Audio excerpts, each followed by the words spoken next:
तुम क्या कर रहे हो? तुम सोई नहीं अभी तक? तो मेरी पीठ पीछे ये सब खेल खेलती हो तुम? हाँ, तो क्या हुआ, अब जिससे प्यार करती हो उसी के साथ ही संबंध बनाऊंगी ना मैं।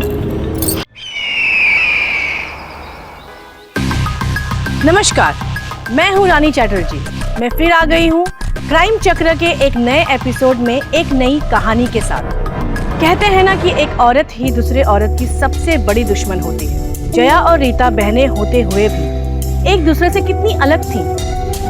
कहाँ जया अपनी बड़ी बहन की मदद करना चाहती है और वहीं रीता उसके सुखी जीवन से जलकर उसे बर्बाद करना चाहती है। जया को तो इस बात की भनक भी नहीं, वो तो सपने में भी नहीं सोच सकती कि उसकी खुशियों की सबसे बड़ी दुश्मन उसकी अपनी बहन निकलेगी।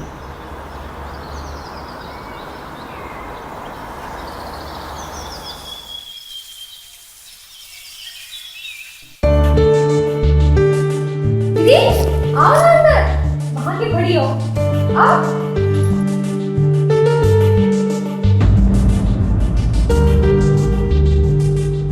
दीदी इसे अपना ही घर समझिए। आई एम सो सॉरी जया, तुमको मेरी वजह से तकलीफ उठानी पड़ी। दीदी आप सॉरी क्यों कह रही हैं? पापा ने बताया मुझे कि आप परेशान हैं,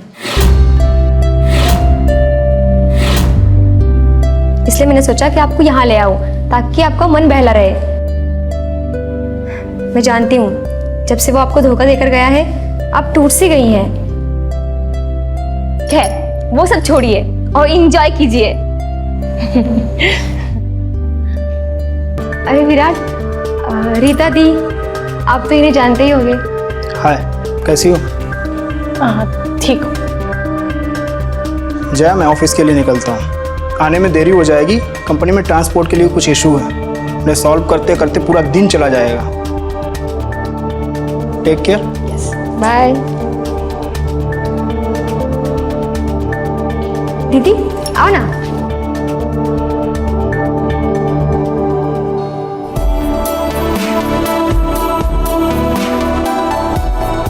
आई एम सो सॉरी जया, तुमको मेरी वजह से उस दिन ना चाहते हुए भी शादी करना पड़ा।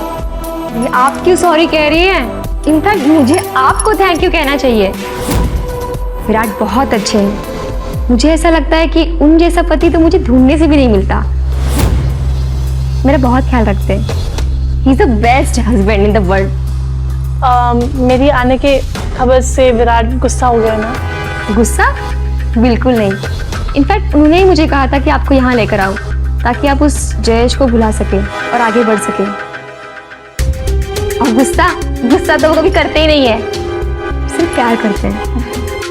महारानी तो यहाँ मजे कर रही है। अगर उस दिन मैं शादी के मंडप से भागी नहीं होती ना, आज तेरी जगह मैं होती। लेकिन अभी ज्यादा देर नहीं हुई, मैं अपनी जगह पाकर रहूंगी।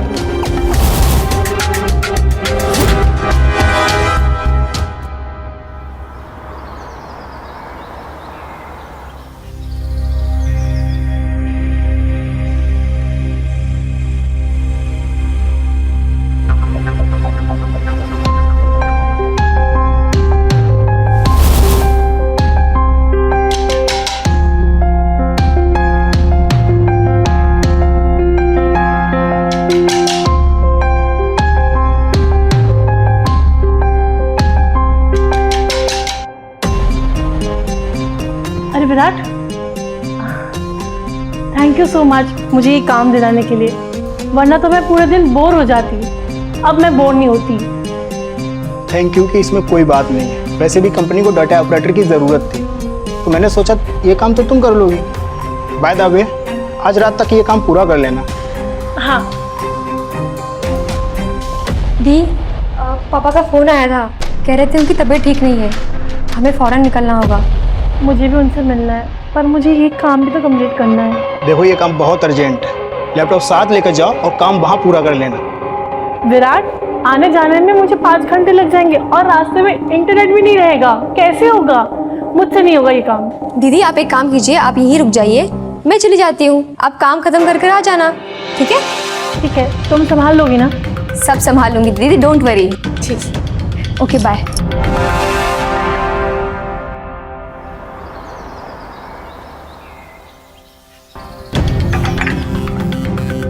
अरे राव, मैं धो देती हूँ।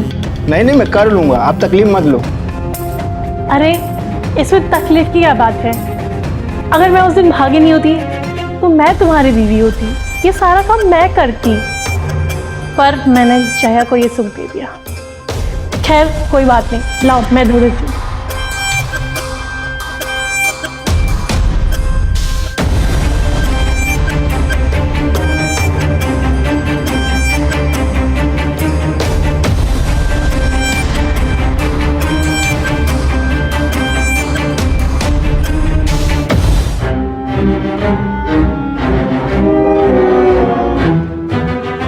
विराट,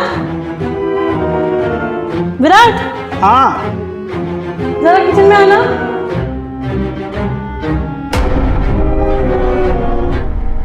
यार विराट जल्दी आओ ना, मुझे बहुत तकलीफ हो रही है। यार ये बाल हटाओ ना मेरे चेहरे से।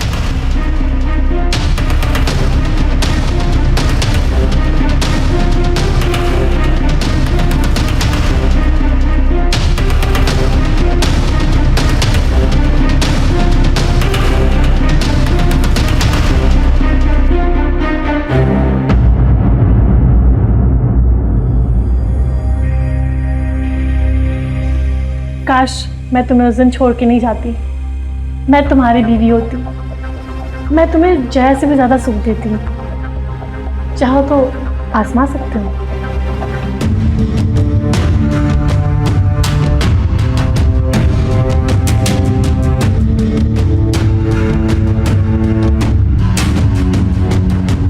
अरे कुछ तो बोलो, ये मौका बार बार नहीं आएगा। मौका तो मैं कभी नहीं छोड़ता।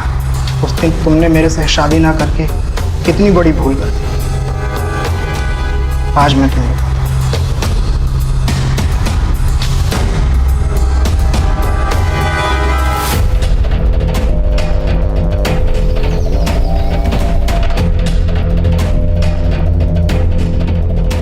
अरे बस करो यार, क्या करो, आराम से करो।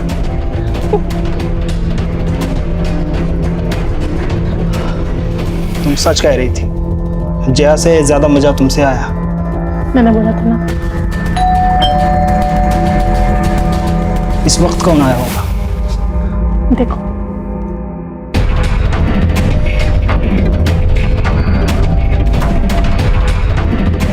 जया आई है। हाँ, जाके खोलो ना। तुम जाके खोलो। तुम खोलो, तुम्हारी बीवी है।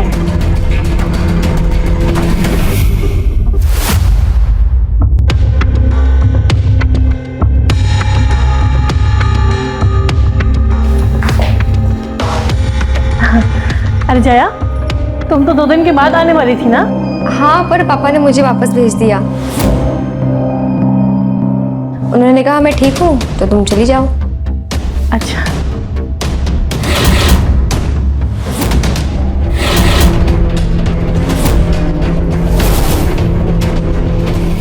ये आपके गले पर निशान कैसा है? कहाँ निशान है? है? नहीं नहीं नहीं।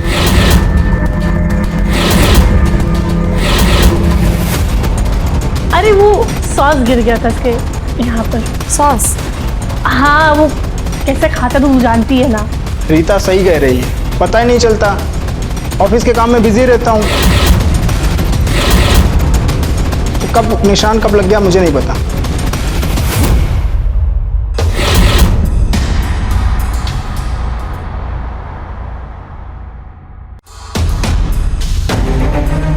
रीता, तुम यहाँ क्या कर रहे हो? मैं तुमसे मिलने आया हूँ रीता, मुझे माफ कर दो। जयेश? दीदी, जयेश यहाँ क्या कर रहा है? मैं माफी मांगने आया हूँ। मेरे परिवार के दबाव में आकर मैंने तुम्हें छोड़ दिया था, पर मैं तुम्हें भूल नहीं पाया हूँ। इसलिए आज मैं अपने परिवार को छोड़कर तुम्हारे पास आया हूँ। देखो, मुझे तुमसे कोई बात नहीं करनी, चले जाओ यहाँ से। नहीं रीता, ऐसा मत कहो। मैं तुमसे बहुत प्यार करता हूँ और मैं तुमसे शादी करना चाहता हूँ। प्लीज़ मुझे माफ़ कर दो और शादी के लिए हाँ कर दो। जयेश को अपनी गलती का अगर एहसास हो गया तो तुम्हें उसे माफ कर देना चाहिए और उसके साथ शादी कर लेनी चाहिए। हाँ दीदी, यही सही रहेगा। और वैसे भी मैंने ये बहुत सोच समझ कर बोला है। वैसे भी जयेश के पास अपना घर है नहीं और मैं अपना कमरा रेंट पे देने वाला था, तो तुम लोग कुछ दिन उसी में रह जाना। अच्छा, अगर मैं जय से शादी कर लूँगी तो जय का शक दूर हो जाएगा और मैं विराट के करीब भी रहूँगी। नाइस ना? ठीक है, अगर तुम्हें अपनी गलती का एहसास है तो मैं तुम्हें माफ़ करने के लिए तैयार हूँ। सच रीता, तुम सोच भी नहीं सकती आज मैं कितना खुश हूँ। और हम भी। Thank you.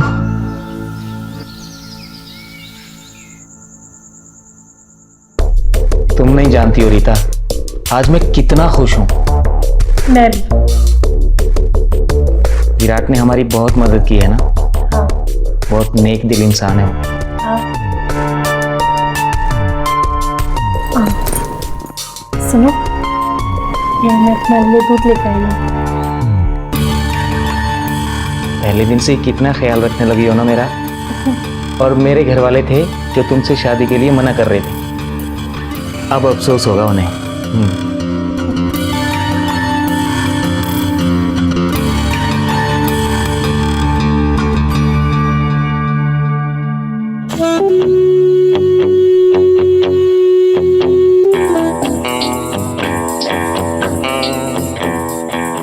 अब सुहागरात का टाइम हो गया। आज नहीं, आज मैं बहुत थक गई हूँ। कल? ठीक है बेबी, मैं तुम पर कोई दबाव नहीं डालूंगा। Good night.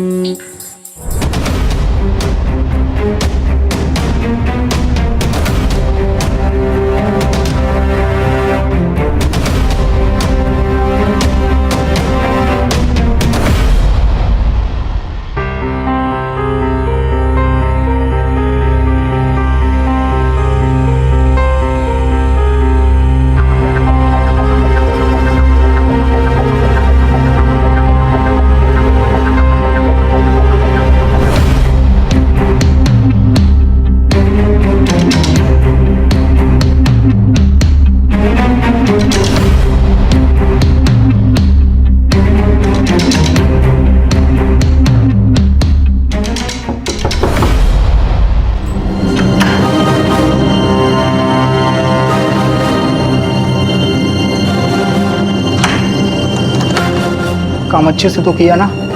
हाँ, जय सो गया और वो कल सुबह से पहले नहीं उठने वाला। जय किधर है?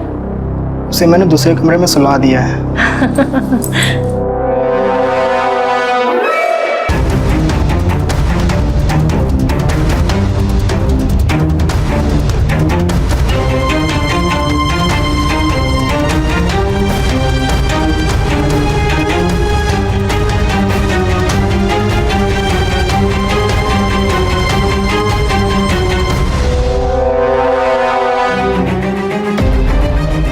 क्या हुआ जीजा जी? आप इतनी परेशान क्यों हैं? और आप किस लिए मिलने आए थे? कैसे बताऊं? अब कैसे बताऊं? तुम मेरी साली ना होती तो बता देता। कोई बात नहीं जीजा जी, आप मुझे अपना दोस्त समझिए और अपने मन का बोझ हल्का कर लीजिए। जया, मेरी और रीता की शादी में पूरा 1 महीना हो गया, पर हम दोनों में अभी तक पति पत्नी वाला कोई संबंध नहीं बना। क्या?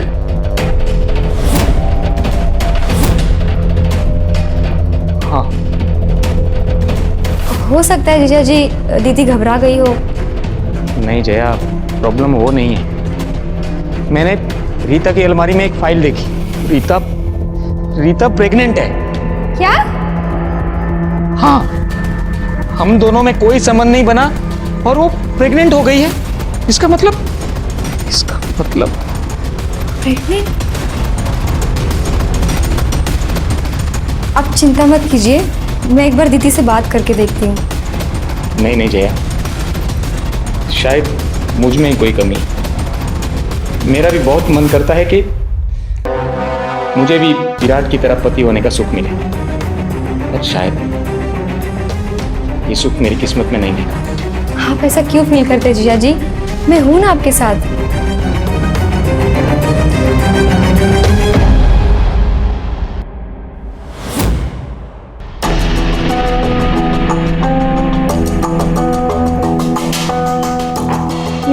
ले दूध। आज पीने का मन नहीं है। ऐसे कैसे दूध पीने का मन नहीं है? आपकी सेहत के लिए बहुत अच्छा है, पीजिए। और मैं आपकी सेहत का ख्याल नहीं रखूंगी तो कौन रखेगा? पता नहीं क्यों, लेकिन जब से ये दूध पी रहा हूँ नींद बहुत आती है। ठीक है, बच्चों जैसे बहाना मार रहे हो, पियो दूध। मैं वॉशरूम जा रही हूँ, मुझे ग्लास खाली चाहिए जब तक मैं आऊँ।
क्या कर रहा है तुम्हारा बेवकूफ?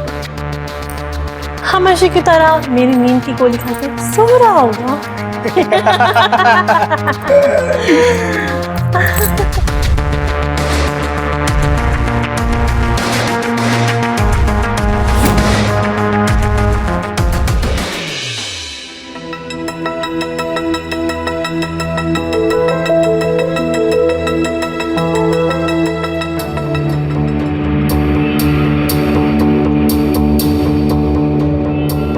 इतनी रात को अकेले कहाँ गई होगी?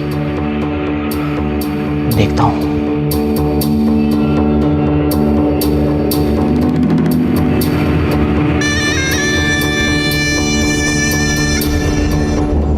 ये सब क्या चल रहा है? तुम क्या कर रहे हो? तुम सोई नहीं अभी तक? तो मेरी पीठ पीछे ये सब खेल खेलती हो तुम? हाँ, तो क्या हुआ? अब जिससे प्यार करती हूँ उसी के साथ ही संबंध बनाऊंगी ना मैं। अच्छा, बेशरम, एक बार के लिए अपनी बहन के बारे में तो सोचा होता। तुम्हारी हिम्मत कैसे हुई मुझे थप्पड़ मारने की? मेरी हिम्मत कैसे हुई? हाँ, मेरी हिम्मत कैसे?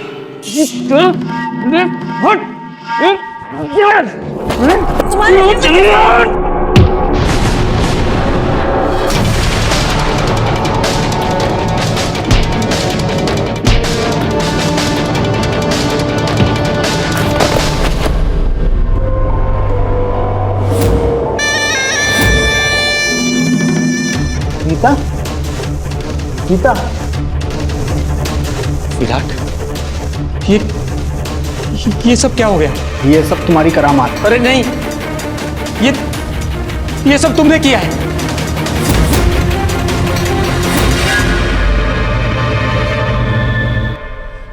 धोखे से बनाए हुए रिश्ते में कभी कोई सुख नहीं होता, बल्कि सबसे ज्यादा तकलीफ होती है।